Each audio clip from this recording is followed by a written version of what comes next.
In the following videos, we're going to be taking a look at high-rise hose deployment for 2.5 and both 1 3/4 high-rise or standpipe packs. As we progress through the series of videos, it's going to be broken down into different segments. The first one we're going to look at is the loadout, which is the gear and equipment that we carry. The second section is going to be our drop point 1. The next couple sections are going to be the actual hose deployment. We're going to go over the stairwell stretch, the compromised stairwell stretch, or sometimes called a rooftop stretch, and the hallway stretch. So taking a look at the loadout, we're going to see throughout this video that we've used 2.5-inch high-rise hose or standpipe packs. So everything that you see is going to be 2.5-inch hose, but we also have 1 3/4 high-rise packs, and that can be in place of this. If we look through here, we're carrying 4 sections, which is issued to all companies. The nozzle firefighter is actually carrying 2 sections. One section is on his back on his SCBA, the nozzle section is over his shoulder. If we look at all the other firefighters, they have a single section with also carrying the high-rise bag and their hand tools. So looking at the drop point, or the initial area that we're going to connect to the standpipe connection, is always going to be 1 floor below the fire. The reason we connect 1 floor below the fire is ultimately if we have to follow the hose line out, it'll lead us back to the stairwell and down below the ideal H atmosphere. But ultimately, as the crews progress up and they realize or recognize what the fire floor is, the company officer will have them drop their packs and begin the layout procedures. If you notice in the video, we lay out the high-rise packs inside of the stairwell at the landing where they're going to make their connections, and we want you to get an overhead shot of it and see that it actually clogs up this stairwell. And by simply taking the high-rise packs and moving them into the hallway, we can actually eliminate the flow path of traffic, and whether it's citizens or firefighters, by simply moving them off into the hallway outside of the stairwell itself. So now that we move the hose into the hallway to allow a better ease of traffic for both firefighters and citizens in the stairwell, if you notice, we set the pack so the nozzle section is closest or in the direction of travel, closest to the fire itself. At this point, the officer will leave and he'll do recon, whether he's checking the fire floor real quick or taking a look on the floor below, leaving 2 additional firefighters. That'll be the nozzle firefighter and the standpipe firefighter. The nozzle firefighter will now begin disconnecting the couplings and connecting the packs to each other, while the standpipe firefighter takes care of his responsibilities at the standpipe, making sure the standpipe connection is good. As the firefighter is making his connections to the couplings, you'll notice that none of the straps have been undone. This is intentionally done in case the stairwell that they've chose to make the attack stairwell ends up being the wrong side or too far away from the fire itself. Also, if we notice, while the nozzle firefighter is making these connections, we can see how our strap configuration helped us in our layout. The male side has 2 straps, the female side has a single strap.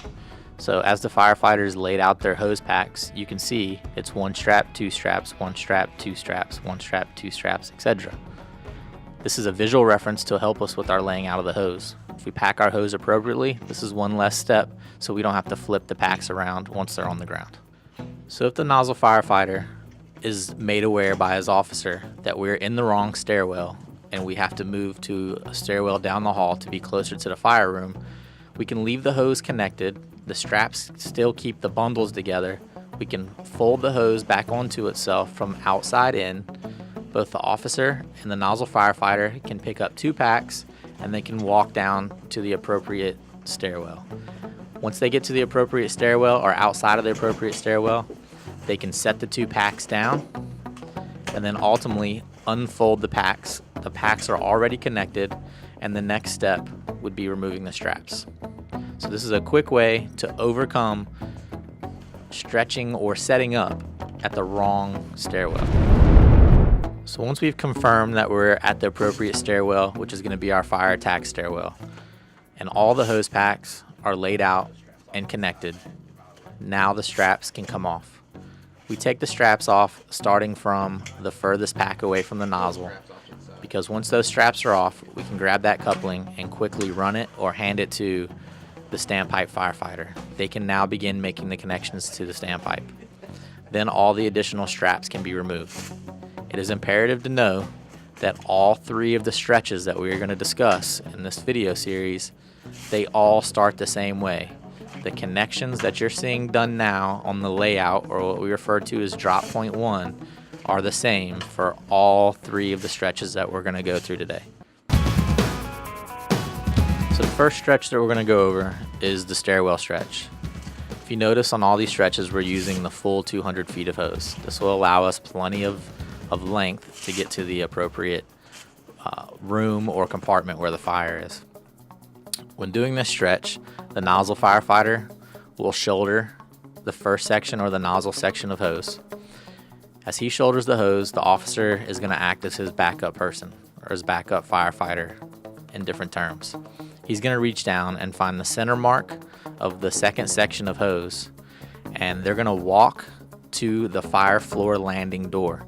Remember, this is a stairwell stretch, or sometimes called the academy stretch, and the fact that the ideal H atmosphere is being contained of the fire door at the fire floor, and the stairwell is not compromised. Once we make it to the fire floor, ultimately drop point 2 comes into play, and the nozzle firefighter will drop his bundle of hose at the fire door. The officer will control the door because the nozzle firefighter is going to grab the center mark and stretch it up the stairwell. Once he gets it up the stairwell, he's going to keep it nice and wide and open. He's going to flake it out to the outside of the stairwell, work his way back down to the stairs, and because he's working above the fire floor, technically, the officer will maintain control of the fire door the entire time. Now the line can be charged and flushed, and fire attack can be made on the fire floor itself.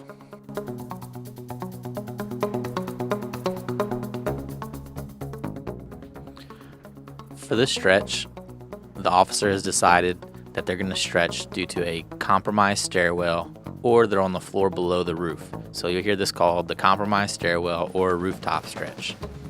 If you notice, we start from the furthest bundle away from the nozzle, grab the center section, and walk back and open that section up.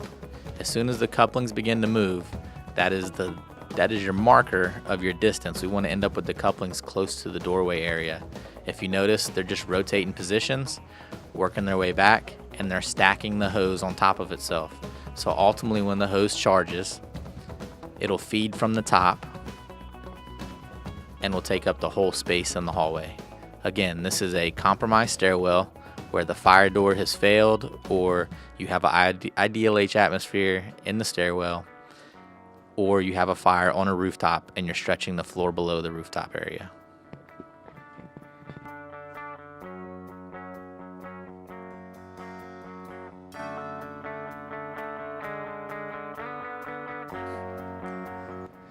For this video, we're going to discuss the hallway stretch.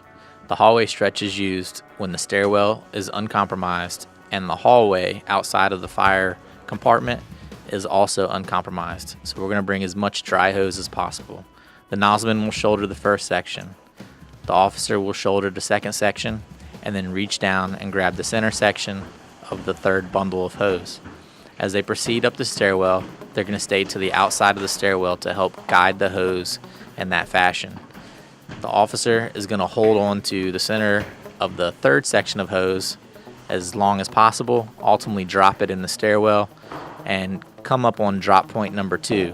As soon as the officer makes it into the actual hallway, the hose will start to flake off his shoulder, or he can actually drop the hose there and walk with the center section of the hose. Once we make it to outside of the fire apartment or fire room, that is where drop point number 3 is, and where the nozzleman will drop his bundle of hose.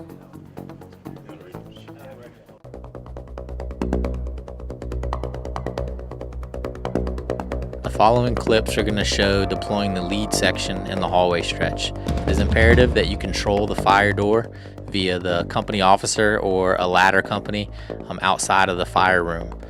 You will not see anybody controlling the door for video purposes and viewing or ease of viewing reasons, but just remember, it's imperative to control that fire door when deploying any dry lines outside of the fire room.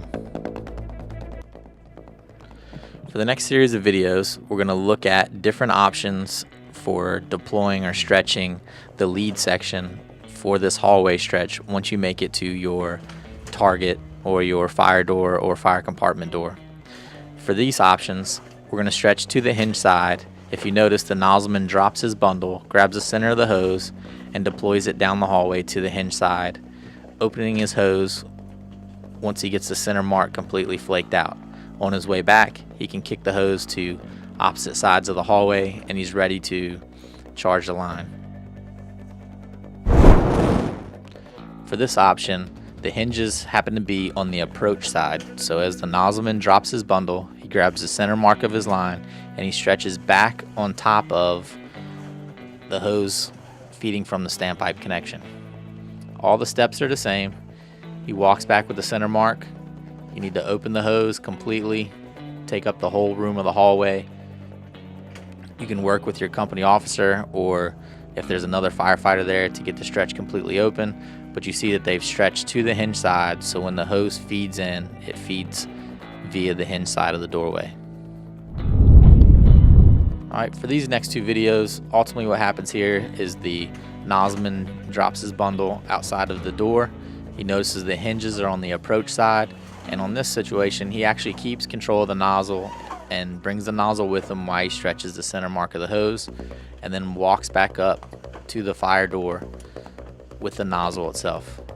Again, a backup firefighter or the officer will help open the hose up and take up the whole room of the actual hallway. Alright, in this one, the hinges for the fire door are on the far side, so the nozzleman can drop his bundle outside of the fire door, find his center mark and find his nozzle, and walk away, drop his center mark to the outside of the hallway, and then proceed back up with the nozzle in his hand. And now we're ready to charge the line, and the hose is going to feed in via the hinge side of the fire door.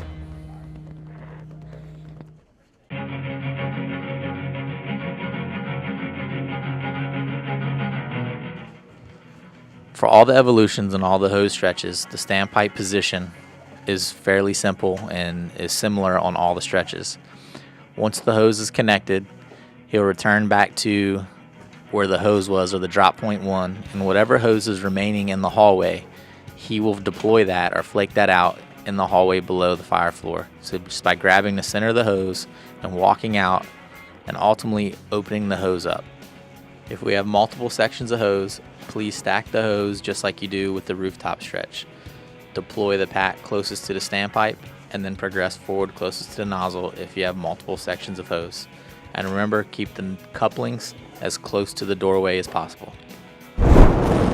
Once you've flaked out the additional hose in the hallway below the fire floor, now the standpipe member will walk up the stairwell and ensure that the hose is flaked out as wide as possible. This will allow as much hose as possible to be closer to the actual fire compartment.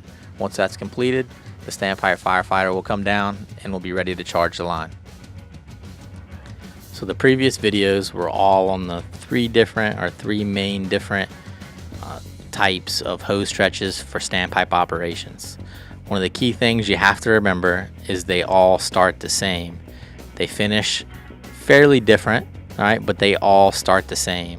So our setup is always the same, and the deployment has very close similarities, but ultimately we have a stairwell stretch, a compromised stairwell or rooftop stretch, and a hallway stretch.